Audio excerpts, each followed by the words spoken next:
ఒక్కసారి ఆలోచించండి. మన నిర్ణయాలు, మన ఫీలింగ్స్, మన రియాక్షన్స్ అన్నీ మన కంట్రోల్లో ఉన్న జీవితం. ఎవరైనా ఏదో అన్నారని రోజుల తరబడి బాధపడకుండా, గడిచిపోయిన తప్పుల గురించి చింతించకుండా ప్రశాంతంగా ముందుకు సాగడం. వినడానికి ఏదో సినిమా డైలాగ్లా ఉంది కదూ. అసలు ఇది నిజంగా సాధ్యమేనా? ఆ సాధ్యమే. ఇది ఊహ కాదు, ఒక నైపుణ్యం, సాధన చేయగల నైపుణ్యం. నైపుణ్యమంటారా? అవును. దీన్నే మనం మానసిక దృఢత్వం అంటే మెంటల్ స్ట్రెంగ్త్ అంటాం. ఇది పుట్టుకతో రాదు. మన ఆలోచనా విధానాన్ని మార్చుకుంటూ దీన్ని మనం నిర్మించుకోవచ్చు. సరిగ్గా అక్కడికే వస్తున్నాను. అందుకే ఈరోజు మన విశ్లేషణకు ఆధారం సైకోథెరపిస్ట్ ఏమీ మోరిన్ రాసిన ఆ అద్భుతమైన పుస్తకం 13 things mentally strong people don't do. అదే, ఆ పుస్తకం పేరులోనే ఒక ఆసక్తికరమైన కోణం ఉంది. మానసికంగా దృఢంగా ఉండటానికి ఏం చెయ్యాలో కాకుండా ఏం చేయకూడదో తెలుసుకోవడం ముఖ్యమంటారా? ఖచ్చితంగా. ఏంటంటే కొన్నిసార్లు మంచి అలవాట్లను అలవర్చుకోవటం కన్నా చెడ్డ అలవాట్లను వదిలించుకోవటం చాలా ఎక్కువ ప్రభావం చూపిస్తుంది. నిజమే. పైగా ఈ పుస్తకం వెనుక ఉన్న కథ కూడా చాలా శక్తివంతమైనది. ఇది రచయిత్రి ఏదో పరిశోధన చేసి రాసింది కాదు. ఓ ఆమె తన తల్లిని, ఆ తరువాత కొద్ది కాలానికే తన 26 ఏళ్ల భర్తను అకస్మాత్తుగా కోల్పోయి తీవ్రమైన దుఃఖంలో ఉన్నప్పుడు అమ్మో, ఆ ఊబి నుండి బయటపడటానికి తనకు తానుగా నేర్పించుకున్న నియమాలివి.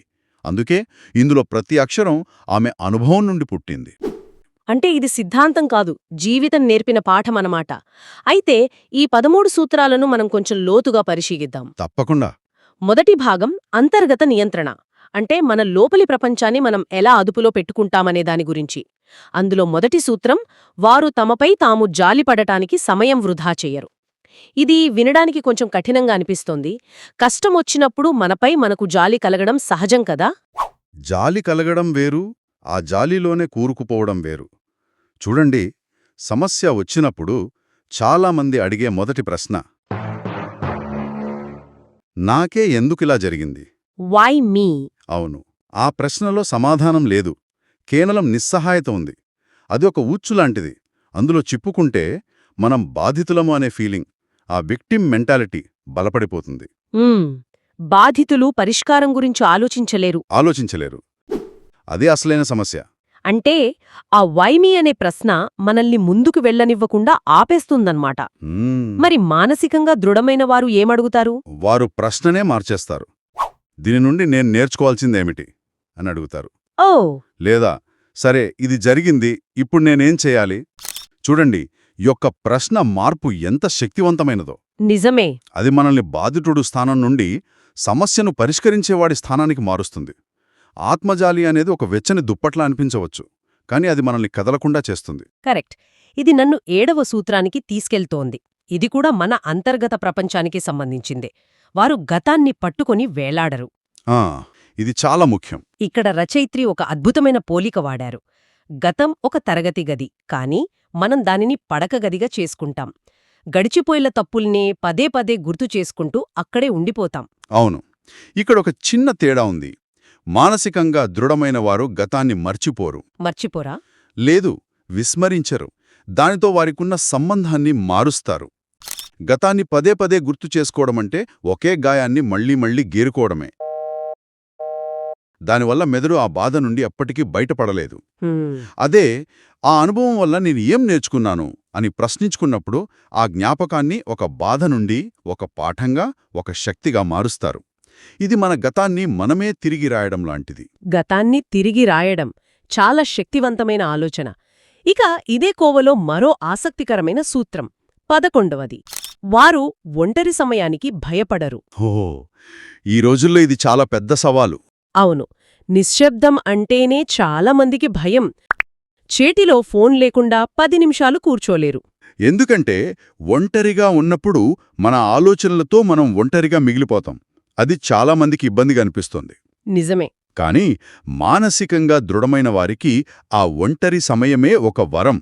దాన్ని వారు తమతో తాము మాట్లాడుకోవడానికి, తమ ఆలోచనల్లో ఒక ఆర్డర్లో పెట్టుకోవడానికి వాడుకుంటారు. అంటే ఒక రకమైన మెంటల్ క్లారిటీ కోసమా? ఖచ్చితంగా. రోజంతా బయటి ప్రపంచం నుండి వచ్చే సమాచారంతో మనసు నిండిపోతుంది. ఆ గందరగోళాన్ని తొలగించుకుని ఏది ముఖ్యం ఏది కాదు అని స్పష్టత తెచ్చుకోవడానికి ఆ నిశ్శబ్దం సహాయపడుతోంది. అది మన ఆలోచనా శక్తికి పదును పెట్టే ఒక సాధనం అన్నమాట. బాగుంది. ఇప్పుడు మన అంతర్గత ప్రపంచం నుండి బయటి ప్రపంచంతో మన సంబంధాల వైపు వద్దాం. మనసులో బలంగా ఉన్నంత మాత్రాన సరిపోదు కదా? సరిపోదు. మన చుట్టూ ఉన్న వ్యక్తులతో మన వ్యవహార శైలి కూడా అంతే ముఖ్యం. ఇక్కడ రెండో సూత్రం నాకు చాలా నచ్చింది. వారు తమ శక్తిని ఇతరులకు అప్పగించరు. అంటే ఏంటి? దీని అర్థం మన భావోద్వేగాల రిమోట్ కంట్రోల్ను ఇతరుల చేతుల్లో పెట్టకపోవడం. ఉదాహరణకు మీ స్నేహితుడు ప్రతిసారీ మిమ్మల్ని కించపరిచేలా జోకులు వేస్తున్నాడనుకోండి. అక్కడ మీ శక్తిని వారికివ్వడమంటే ప్రతిసారీ మౌనంగా బాధపడడం, లోలోపల కుమిలిపోవడం. అదే మానసికంగా దృఢమైన వ్యక్తి ఏం చేస్తాడంటే స్పష్టమైన సరిహద్దులు గీస్తాడు. సరిహద్దులు అంటే? బౌండరీస్. అవును. అంటే ఏది అంగీకరించగలం ఏది కాదు అనే దానిపై స్పష్టతతో ఉండటం. ఆ వ్యక్తి తన స్నేహితుడితో, చూడు, నువ్వు నా స్నేహితుడివి, కాని ఇలాంటి జోకులు నన్ను బాధిస్తున్నాయి, దయచేసి ఇంకోసారి ఇలా మాట్లాడుకో అని ప్రశాంతంగా కాని దృఢంగా చెబుతాడు. గొడవ పడకుండానే? గొడవ పడట్లేదు, కేవలం తమ మానసిక ప్రశాంతతను తామే కాపాడుకుంటున్నారు. ఎవరైనా మనల్ని రెచ్చగొట్టినప్పుడు మనం ఎలా స్పందించాలనే ఎంపిక, ఆ చాయిస్ ఎప్పుడూ మన చేతుల్లోనే ఉంటుంది. ఆ ఎంపికే మన శక్తి. ఇది చాలామందికి కష్టమైన విషయమే, ముఖ్యంగా అందరితో మంచిగా ఉండాలి అనుకునేవాళ్లకి. ముఖ్యంగా ఆఫీస్లో అందర్నీ మెప్పించకపోతే అవకాశాలు కోల్పోతామనే భయం ఉంటుంది కదా? ఉంటుంది. ఇది చాలా ముఖ్యమైన ప్రశ్న. ఇక్కడ మనం దయగా ఉండటాన్ని, అందరినీ మెప్పించడానికి ప్రయత్నించడాన్ని, అంటే being kind versus people pleasing వేరు చేసి చూడాలి. ఆ రెండిటిపై తేడా ఏంటి? దయగా ఉండటం అంటే ఇతరులను గౌరవించడం. పీపుల్ ప్లీజింగ్ అంటే మన విలువలను, మన అవసరాలను పక్కన పెట్టి ఇతరుల మెప్పు కోసం పాకులాడటం.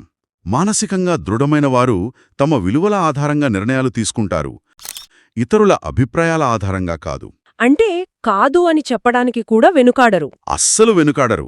ఎందుకంటే అందర్నీ మెప్పించే ప్రయత్నంలో మనం మొదట కోల్పోయేది మనల్ని మనమే.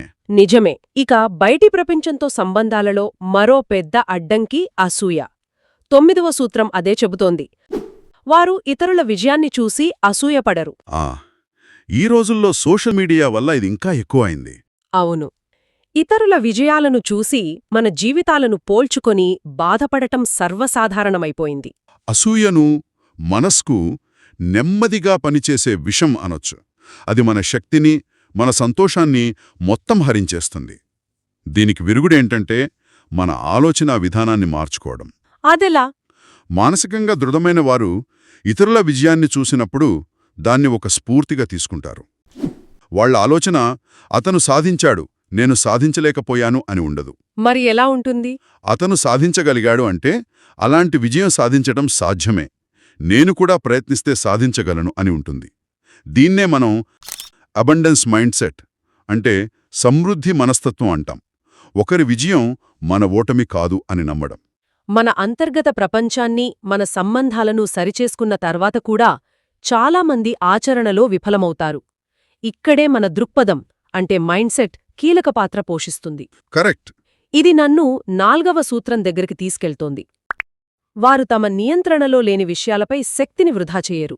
బహుశా మనం రోజూ చేసే అతిపెద్ద తప్పు ఇదేనేమో. అవును. ట్రాఫిక్లో ఇరుక్కుపోయినప్పుడు చిరాకు పడటం, వర్షం పడుతోందని తిట్టుకోవడం, రాజకీయాల గురించి గంటల తరబడి వాదించటం, ఇతరులు మన గురించి ఏమనుకుంటున్నారు అని ఆందోళన చెందటం, ఇవన్నీ మన కంట్రోల్లో లేనివి. వీటిపై మనం ఎంత శక్తిని పెట్టినా ఫలితం 0. అందుకే వారు తమ శక్తిని కేవలం 2 విషయాలపై కేంద్రీకరిస్తారు. అవేంటి? తమ చర్యలు మరియు తమ ప్రతిచర్యలు. బయట పరిస్థితి ఎలా ఉన్నా దానికి నేను ఎలా స్పందించాలి అనేది నా చేతుల్లోనే ఉంది. ఈ ఒక్క స్పృహ మన జీవితంలో చాలా అనవసరమైన మానసిక భారాన్ని తీసేస్తుంది. ఈ దృక్పథానికి కొనసాగింపుగా 3వ సూత్రం, వారు మార్పుకు వెనకడుగు వెయ్యరు. మార్పంటే చాలామందికి భయం. అవును. ఎందుకంటే తెలిసిన దానిలో భద్రత ఉంటుంది, తెలియని దానిలో భయం ఉంటుంది. కానీ మానసికంగా దృఢమైన వారికి తెలుసు, ఎదుగుదల అనేది కంఫర్ట్ జోన్ బయట మాత్రమే సాధ్యమని. కరెక్ట్. వారు మార్పును ఒక ముప్పుగా చూడరు, ఒక అవకాశంగా చూస్తారు.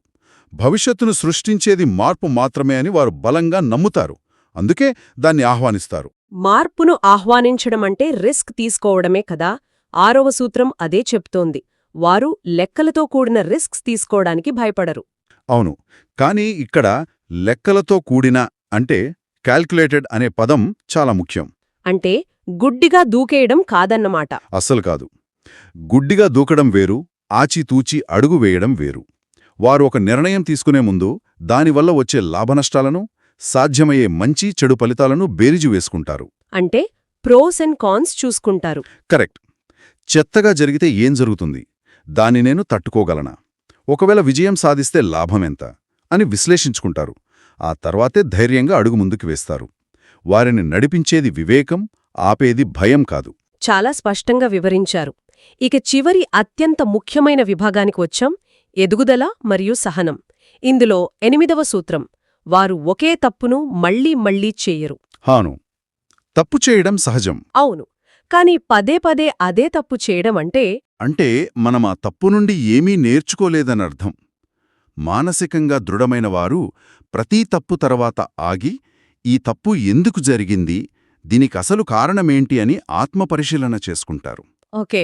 ఉదాహరణకు, ఒక ప్రాజెక్ట్లో చివరి నిమిషంలో కష్టపడటం వల్ల తప్పు జరిగిందనుకోండి, చాలామంది నెక్స్ట్ టైం చూసుకుందాం అనుకుంటారు.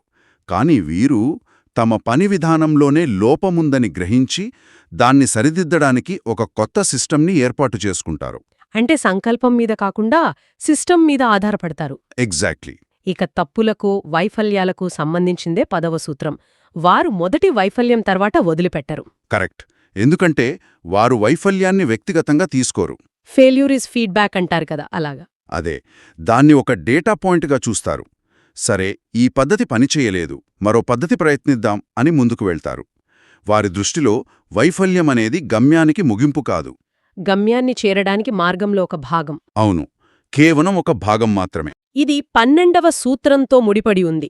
ప్రపంచము తమకు ఏదో చెయ్యాలని వారు భావించరు. అంటే అర్హత, ఎంటైటిల్మెంట్ అనే భావన ఉండదు. ఉండదు. నేనింత కష్టపడుతున్నాను, నాకిది దక్కాలి, లేదా ఎవరో వచ్చి నన్ను కాపాడతారు అనే ఆలోచన విధానం చాలా ప్రమాదకరమైంది. ఎందుకు? ఎందుకంటే ఈ అర్హత అనే భావన మనల్ని ప్యాసివ్గా చేస్తుంది. మనం ఇతరుల నుండి లేదా సమాజం నుండి ఏదో ఆశించినప్పుడు అది జరగనప్పుడు నిరాశకు గురవుతాం.